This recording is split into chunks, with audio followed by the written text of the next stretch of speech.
Greetings, everyone. My name is Cyrus Nayeri. Welcome back to my show, Taking Another Look at Things, where we like to take another look at things. And the subject we're going to be taking another look at today is the current boogeyman in the U.S. today. Who is the current boogeyman in the U.S. according to the government? Now, in the past, we've had communists that were labeled the boogeyman. We went into a lot of wars because of the fear of communism. For a while, the boogeyman was drugs, and to a certain degree still is, the war on drugs, which leads us to where we are today, the war on Islam, or the war on Muslim terrorists or Muslim extremists, wherever you want to go with that. I say wherever you want to go with that, not to make an excuse for any of those Muslim terrorists that are out there, but to really highlight the fact that the Muslim terrorists out there that are hurting us really aren't even a marginal percent of the people that are really doing the bulk, the collateral criminal damage that's happening in this country today. Speaking of which, here in America we have more of our citizens, more of our own people locked up behind bars than any other country in the world. Now, this includes all the third world countries, all of them. And as a country that is supposed to be the greatest country, if not the greatest, one of the top few most advanced countries in the world, that's quite an embarrassing statistic to have all these fellow countrymen and women locked up behind bars.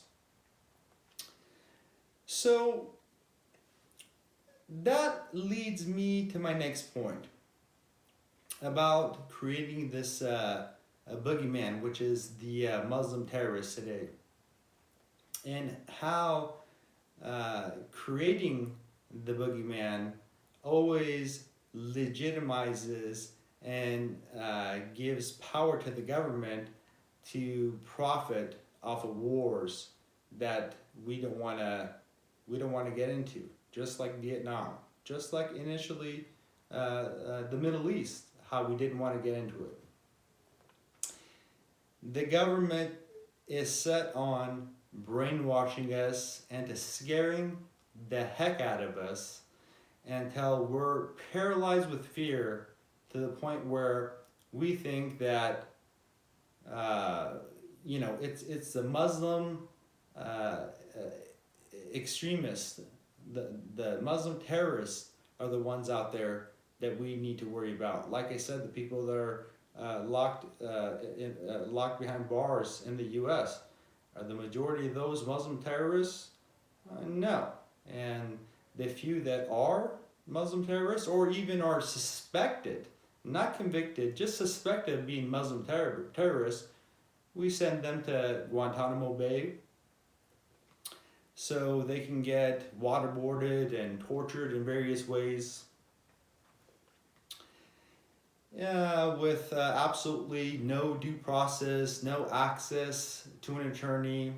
After all, we're seeing here in this country that a lot of times, more and more often, we're being treated as the guilty party, guilty until proven innocent, rather than the other way around.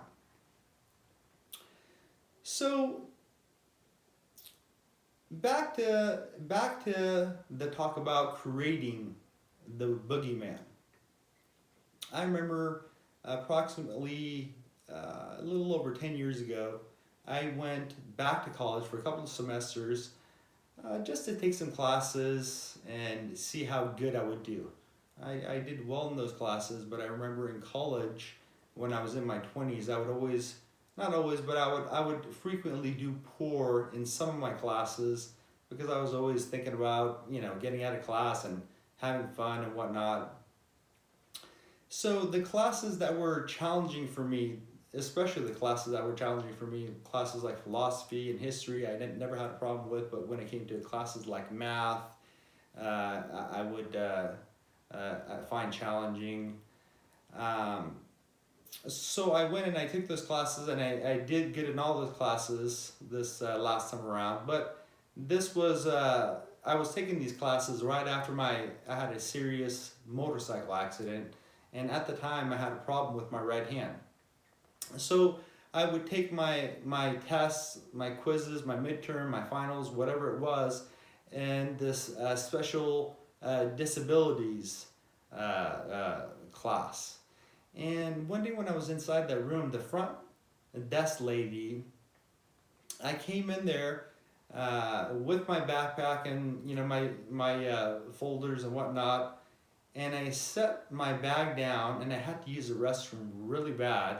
And of course, I didn't want to take my bag inside the inside the dirty restroom with me. So I asked the gal if she could do me a favor and just wash that bag for a couple of minutes while I use the restroom. And this gal was probably, I'm guessing, in her late 50s, maybe early 60s.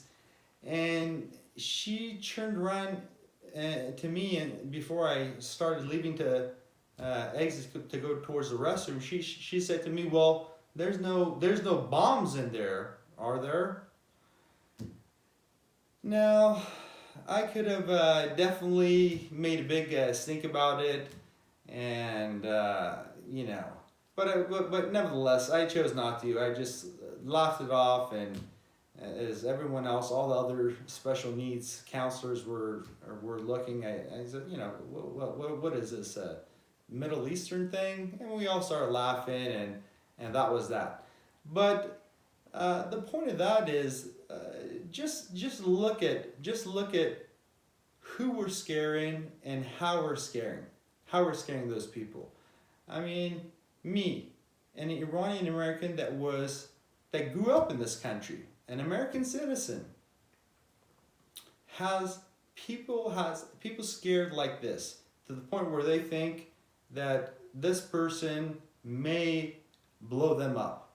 I don't know. Maybe that gal was watching too much Fox News the night before, listening to too much Bill O'Reilly or something like that. But I knew this when I was at that college campus.